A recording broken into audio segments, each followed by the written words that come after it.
và sẽ để đó nên trong video này nhằm chọn và hàng vì cả import sẽ chỉ đấy chỉ hạn đầy miền trong cảm thì AutoCAD đã trong Revit đâyคือមានសំណួរកូនសិស្សគាត់សួរ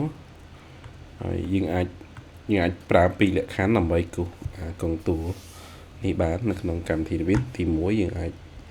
ប្រើលក្ខខណ្ឌបើសិនជាមានជា file AutoCAD យើងយក AutoCAD មកគូសប៉ុន្តែលក្ខខណ្ឌទី2យើងអាច import កូនដែលគេសរវេហើយ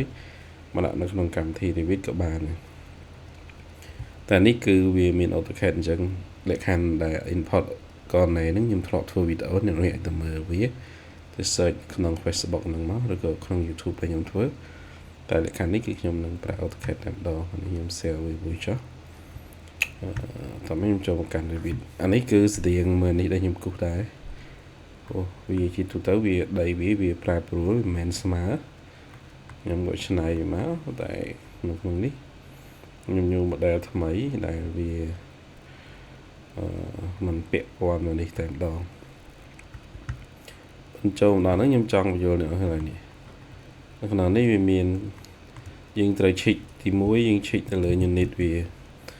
unit នេះគឺគេនេះជា ម៉ែត្រមួយទៀតខ្ញុំត្រូវតេស្តនៅលើនេះទីតាំងផ្គាល់កន្លែងនេះមើលអញ្ចឹងវានៅហាស់វាមាន176ម៉ែត្រធៀបនឹង00ហ្នឹងអានេះប្រហែលជាភ្នំហ្នឹងទៅហើយជាភ្នំឆៃជាភ្នំហើយនឹងបច្ចេកគាត់ដាក់នៅណានេះជំរាបភ្នំណាមួយនេះភ្នំអាចអញ្ចឹងហ្នឹងអូខេហើយមិនក៏មិនទៅខ្ញុំបាច់ខ្វល់ទេខ្ញុំទៅចូលកាន់នេះចុះតោះមកអ្នកនេះចូលកាន់នេះយើង insert import CAD ក្នុងជំរើសហ្នឹងអ្នកនេះត្រូវរើសវាជា origin ក៏បានសក់ខ្មៅមកហើយយើងរើសជាម៉ែត្រអូវាចេញមកវាប្រភពវាមកម៉ែត្រដូចគ្នាអានេះយើងរើសសក់ខ្មៅម៉ែត្រអានេះយើងរើស file test ខ្ញុំជា file test មកប៉ុន្តែវាមាន data មួយចំនួនពេលដែលវា import ទៅវាអាចនឹងបាត់វាអាចតាក់ទងជាមួយ data ខ្លះវាលក្ខខណ្ឌជា text អីណា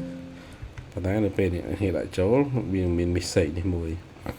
message នេះម្នាក់ប្រើ Revit គាត់យល់មិនជាអីទេដោយសារតែខ្ញុំចុច 3D ចុះនៅពេលដែលយើងចុចលើ 3D អ្នកនឹងឃើញនេះដោយសារអីគេនេះវា170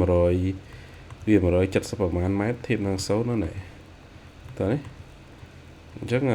វាអត់មានអីខុសទេស្លេចដល់នេះតើមកអ្នកហ៊ីចូលកន្លែង Massing and Size ចុចទៅលើ Toposurface តើមកទៀតអ្នកហ៊ី select អានេះយើងកន្លែងនេះពីរលក្ខខណ្ឌខ្ញុំបញ្យល់ពីមុនអានេះគឺយើង select import instant មាន select file យើងដាក់ចូលអាទី2គឺយើង specify នៅលើ file ដែល file ជាអាចវាស្តៀងជា file ប្រភេទ Excel ឬក៏អីជាដើម select ទៅនេះខ្ញុំយកលើបាទនេះបោះអក្សរចិនប្រហែលជាកំហ៊ុនចិនក៏ឲ្យសិក្សាទៅអញ្ចឹងចុចអូខេបន្តមកហើយវានឹងអូខេខ្ញុំគ្រីសមកបាច់ខ្វាយទេកងទូមួយចំនួនវា error អញ្ចឹងអានេះខ្ញុំនៅ AutoCAD របស់យើងខ្ញុំលុបវាចោលចុះហើយខ្ញុំ delete វាចោលនេះខ្ញុំទុក Revit វិញអូខេអញ្ចឹងវាអាចថាចំណេញពេលយើងច្រើនមែនតើ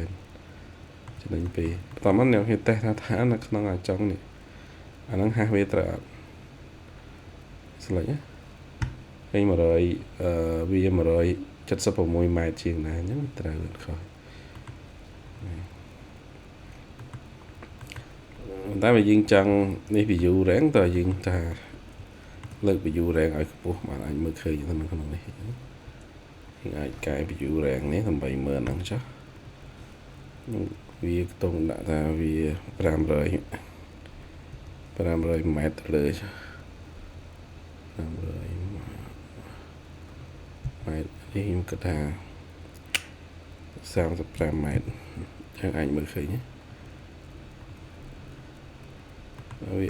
អាចមើលឃើញកែនៅក្នុងខ្សែក៏មិនឃើញវាខ្ពស់ពេកតែបើយើង move អាហ្នឹងវាខុសទីតាំងរបស់វាអូខេយើងអាចជម្រើសនៅក្នុងយើងកែ view rank យើង view ទៅ unlimit តែម្ដង bài cầm nát đây này nhưng chẳng thả 50 rồi mét vì 50 mét vì đập vào mỗi máy 50 mét đi chỉ pot đó đi nhìn lại khúc với đấy anh biết đó cái này thấy tôi tha ai chả hay mét á bây giờ tận đi khi mà chỉ tôi ảnh bật nhưng ảnh bao giờ đấy nó không sai như vậy nhưng tôi lấy ảnh limit á apply tôi tha phải mét ok thống cái gì mày ok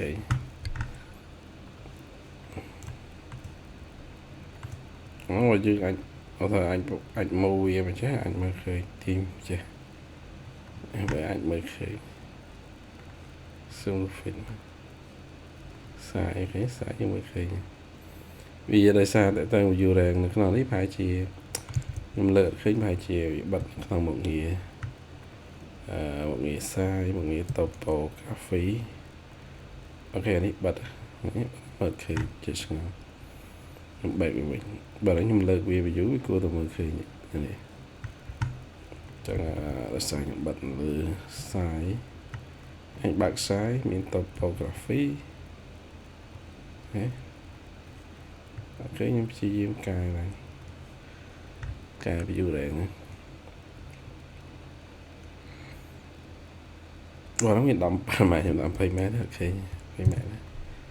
muốn cài muốn không ok bạn thấy nhá đấy sao nó sẽ ngày với bạn ví dụ đang về nhưng chọn khứ nhà anh chị người ai tha là về việc không là về đài này mùi vậy chẳng bị cắt là về này mùi cô thư dụ chẳng là về nó như ai tha bạc vì tập bộ cà phê miền ta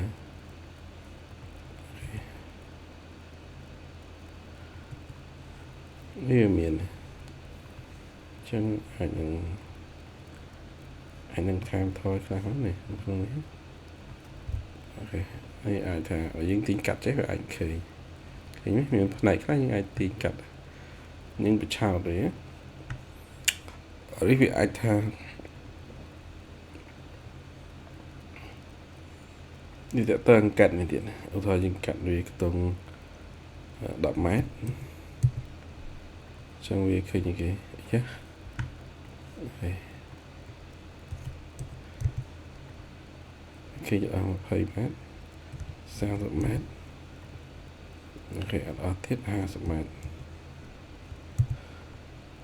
vẫn đang ở những hình ảnh giờ mặt đề và dưới mà đạn lên thì tăng ba ok anh nó nâng cho đánh như mình tập năng tới hơi vì ảnh mình ấy chán làm cả sắc xa thì sợi sợi chứ nó có nên là cái này chụp nên là video cái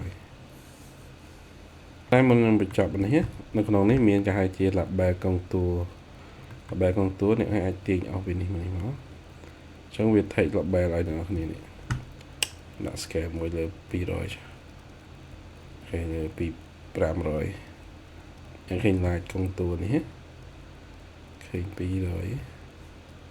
việt này nhưng còn đã bay rồi mình mới khơi những thầy gì má như như thế má cho nó khơi nhỉ đi trên miền Revit version P1 phải bấy 800 chạy công tù bàn ấy em này nó không biết tới nhầm chọn mềm tên đấy mình chính trực nên video cái